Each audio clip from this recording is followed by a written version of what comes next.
Hello friends, आप देख रहे हैं मिक्स क्लासेस। दोस्तों ये अचीवमेंट बुक का सीरीज चल रहा है। पिछले चैप्टर में मैंने जंतु जगत यानी कि एनिमल किंगडम का सारे क्वेश्चन करा दिया है।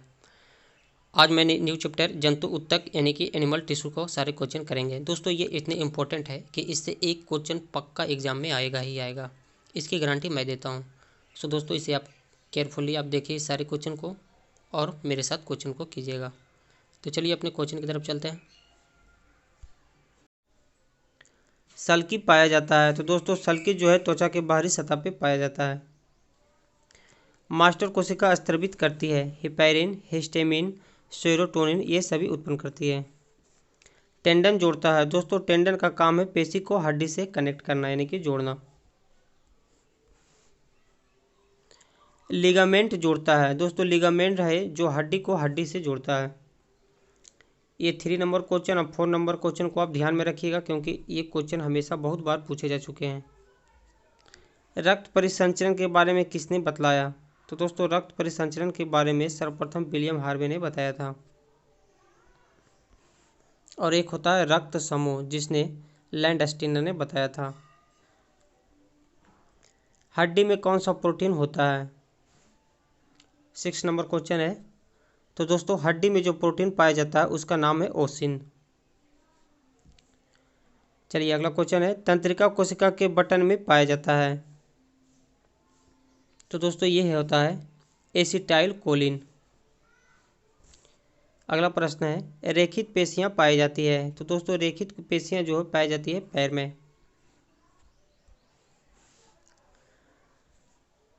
जनन उपकला से निर्माण होता है। तो दोस्तों जनन उपकला से शुक्राणु और अंडाणु दोनों का निर्माण होता है। घनाकार उपकला कहाँ पे पाया जाता है? तो दोस्तों घनाकार उपकला जो पाया जाता है ये आपका आंसर हो जाएगा इसमें डी, यानी कि श्वेत ग्रंथियों, वृक्क नलिकाओं एवं जनन ग्रंथि ये सभी जगह पाई जाती है। कण का कार्य क्या है, यानी कि WBC का काम क्या है? तो ये रोग प्रतिरोधक क्षमता को बढ़ाता है। आंसर सी नंबर हो जाएगा। दोस्तों श्वेत रक्त कण यानी कि WBC ये प्लाज्मा में पाया जाता है, लेकिन इसमें हीमोग्लोबिन अब्सेंट होता है। दोस्तों हीमोग्लोबिन अब्सेंट होने के कारण इसका कोई रंग नहीं होता, ये रंगहीन होता है। हीमोग्लोबिन का काम है कि ब्लड को लाल कर देता है। अच्छा, इसका आकार कैसा होता है? तो दोस्तों इसका आकार निश्चित नहीं होता है, यानी कि अनियमित होता है। और इसकी संख्या की बात करें तो प्रति घन मिलीमीटर में 8000 से 10,000 तक होती है। दोस्तों इसकी जीवन काल की अगर बात करें हम तो 1 से 4 दिन का होता है। और इसमें केंद्रक प्रेजेंट होता है, लेकिन RBC में केंद्रक अब्सेंट होता है। बस इतनी बात आप ध्यान में रखिए। नेक्स्ट क्वेश्चन है, WBC में आपको एक बात और याद रखना है जो बहुत ही इम्पोर्टेंट है। दोस्तों अगर WBC की संख्या बढ़ जाएगी, ज़रूरत से ज़्यादा हो जाएगा, तब ब्लड कैंसर होता है, जिसे हम ल्यूकेमिया कहते हैं।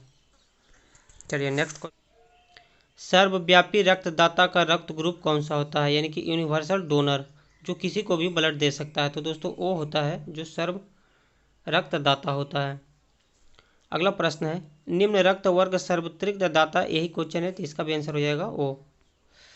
सर्वग्राही यानी कि यूनिवर्सल एक्सेप्टर, किसी से भी ब्लड वो ले सकता है। तो दोस्तों ये होता है AB। रक्त संचालन का प्रदर्शन सर्वप्रथम किसने किया था? तो दोस्तों ये क्वेश्चन पिछले आ चुका है क्वेश्चन नंबर 5 में, तो इसका भी आंसर हो जाएगा विलियम हार्वे। शरीर में हीमोग्लोबिन का कार्य क्या होता है? शरीर में हीमोग्लोबिन का काम क्या है? तो दोस्तों शरीर में हीमोग्लोबिन का काम होता है ऑक्सीजन का परिवहन करना। अगर हीमोग्लोबिन की मात्रा कम हो जाए शरीर में तो उस व्यक्ति को रक्तहीनता यानी कि एनीमिया रोग हो सकता है। और एक बात और याद रखना है दोस्तों, हीमोग्लोबिन में प्रोटीन और लोहा पाया जाता है। हीमोग्लोबिन के प्रेजेंट होने के कारण ब्लड लाल दिखता है। हीमोग्लोबिन की उत्पत्ति किससे संबंधित है? दोस्तों हीमोग्लोबिन में अभी बताया था कि प्रोटीन और लोहा पाया जाता है। रक्त का कौन सा अवयव शरीर के अंगों को ऑक्सीजन पहुंचाता है? दोस्तों ऑक्सीजन का परिवहन करता है हीमोग्लोबिन, और हीमोग्लोबिन RBC में पाया जाता है, तो ये रक्त का परिवहन करेगा। लेकिन WBC में हीमोग्लोबिन अब्सेंट होता है। रक्त समूह यानी कि ब्लड ग्रुप की खोज किसने की? दोस्तों रक्त परिसंचरण की खोज विलियम हार्वे ने किया था, लेकिन रक्त समूह का, ब्लड ग्रुप का यहाँ पे समूह लग गया है, तो इसका आंसर हो जाएगा लैंडस्टीनर। लाल रक्त कण डॉट डॉट डॉट में बनते हैं। दोस्तों लाल रक्त का निर्माण होता है अस्थि मज्जा में। एक स्वस्थ व्यक्ति का सामान्य रक्तचाप कितना होना चाहिए? तो दोस्तों ये होता है 120/80। सुप्तावस्था में मनुष्य का रक्तचाप क्या होता है? तो दोस्तों सुप्तावस्था में मनुष्य का रक्तचाप घट जाता है, यानी कि गिर जाता है। जब व्यक्ति सोएगा तो उसका रक्तचाप कम हो जाएगा। रक्त का पीएच मान कितना होता है? तो दोस्तों रक्त का पीएच मान होता है 7.4। तो ये आप ऑप्शन देख लीजिए, 7 से अधिक तथा 8 से कम, ये आंसर हो जाएगा। ब्लड बैंक किसे कहा जाता है? तो दोस्तों ब्लड बैंक हम लोग कहते हैं पीलिया या स्प्लीन को।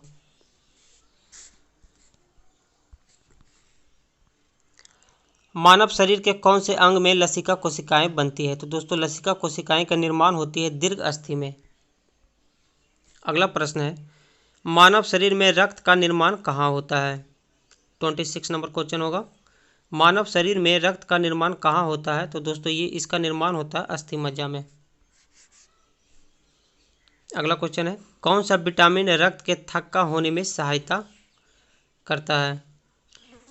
कौन सा विटामिन रक्त के थक्का होने में सहायक होता है? तो दोस्तों ये होता है विटामिन के।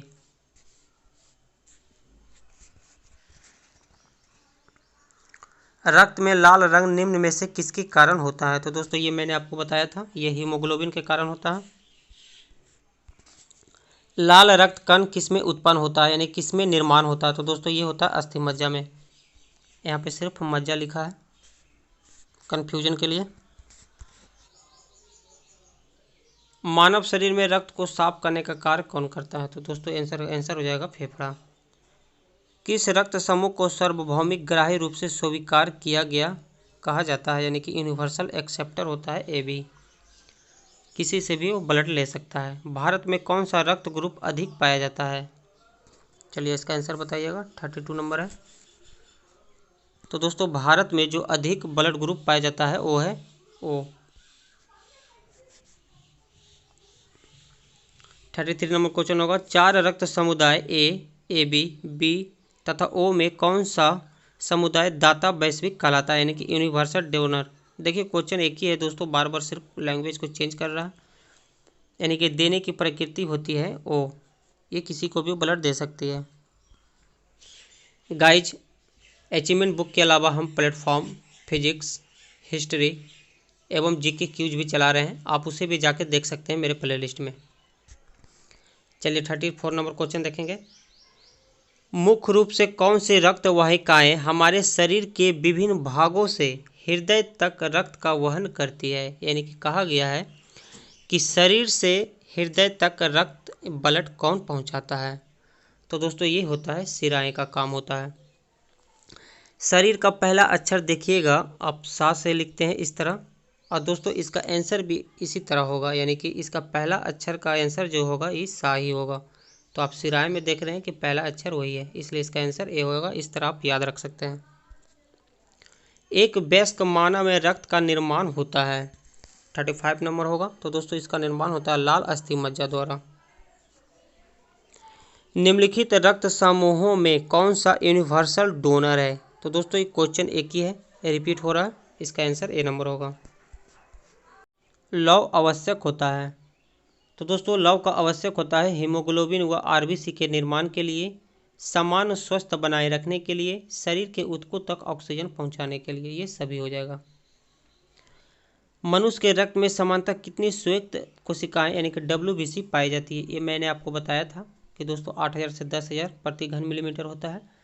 तो यहाँ पे 8000 तो नहीं दिया हुआ है, पहला नंबर तो होगा ही नहीं, और दूसरा नंबर में है 20000, ये भी गलत हो जाएगा। मैंने बोला था 800 से 10000 तक, सॉरी 8000 से 10000 तक बोला था। तो दोस्तों यहाँ पे है 6000 से 10000, इसे आप ध्यान में रखिए। और लास्ट में है 500, तो ये तो नहीं होगा दोस्तों, आंसर सी नंबर होगा। हीमोग्लोबिन एक अवयव है, तो दोस्तों हीमोग्लोबिन लोहा का एक अवयव होता है। निम्नलिखित में से कौन सा एक खनिज मानव शरीर में रक्त के जमाव में एक महत्वपूर्ण भूमिका अदा करता है? तो दोस्तों इसका आंसर हो जाएगा कैल्शियम, जिसका एटॉमिक नंबर होता है 20 और दोस्तों इसका सिंबल होता है Ca।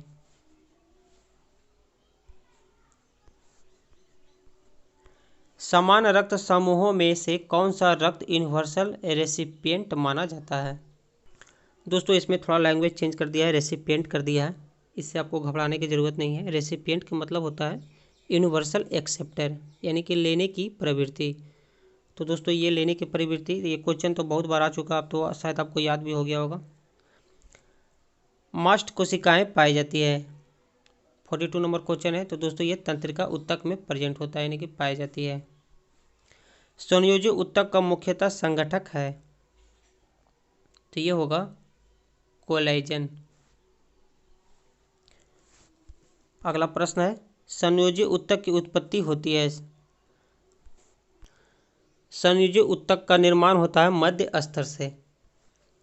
ऐच्छिक पेशियां उपस्थित होती है, 45 नंबर क्वेश्चन है। तो दोस्तों ऐच्छिक पेशी की उपस्थिति होती है, यानी कि प्रेजेंट होता है पाद मांसपेशियों में। लिम्फ रुधिर से किसकी उपस्थिति से भिन्न होती है, यानी कहा गया है लिम्फ जो है ब्लड से किस कारण अंतर होता है। तो WBC नहीं होता है, ये गलत होगा। WBC होता है, प्रोटीन भी होता है, पानी भी होता है, लेकिन RBC नहीं होता है। एरियोलर टिश्यू जोड़ता है। तो दोस्तों एरियोलर टिश्यू जो है पेशियों एवं उनके यौगिक को जोड़ता है। दोस्तों मैंने एक बोला था टेंडन और एक बोला था लिगामेंट, और एक होता है एरियोलर। ये तीनों आपको याद रखना है, ये तीनों इम्पोर्टेंट है। मैं फिर से बोल देता हूँ, टेंडन का काम होता है पेशी को हड्डी से जोड़ना, और लिगामेंट का काम होता है हड्डी को हड्डी से जोड़ना, और दोस्तों एरियोलर का काम होता है पेशियों एवं उनके यौगिक को जोड़ना। ठीक है, अगला क्वेश्चन है 49 नंबर होगा, अस्थि का मुख्य घटक है। तो दोस्तों अस्थि का मुख्य घटक है कैल्शियम फॉस्फेट। उपकला कोशिकाओं का एक प्रकार है जो फैलोपियन नलिका, श्वासनिका तथा छोटी श्वासनी की आंतरिक सतह को पंक्तिबद्ध करती है, वो क्या कहलाती है? तो दोस्तों उसे हम कहते हैं पक्षमाभी उपकला। अगला प्रश्न है, तंत्रिका को घेरने वाले संयोजी ऊतक की मोटी परत को क्या कहते हैं? तो दोस्तों तंत्रिका को घेरने वाले संयोजी ऊतक की मोटी परत को एपिन्यूरियम बोला जाता है। ओके। अस्थि की लाल मज्जा बनाती है। अस्थि मज्जा में किसका निर्माण होता है? दोस्तों ये हम लोग तो शुरू क्वेश्चन से ही देखते आ रहे हैं कि अस्थि मज्जा में निर्माण होता है RBC का। पेशियों में पाया जाने वाला संग्रहित खाद्य पदार्थ कौन सा है? तो दोस्तों पेशियों में पाया जाने वाला संग्रहित खाद्य पदार्थ है ग्लाइकोजेन।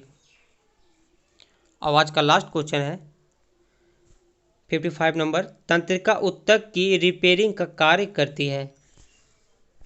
चलिए इसका आंसर बताइएगा। तंत्रिका ऊतक की रिपेयरिंग का कार्य करती है वो है गिलियल कोशिकाएं। आंसर A नंबर होगा।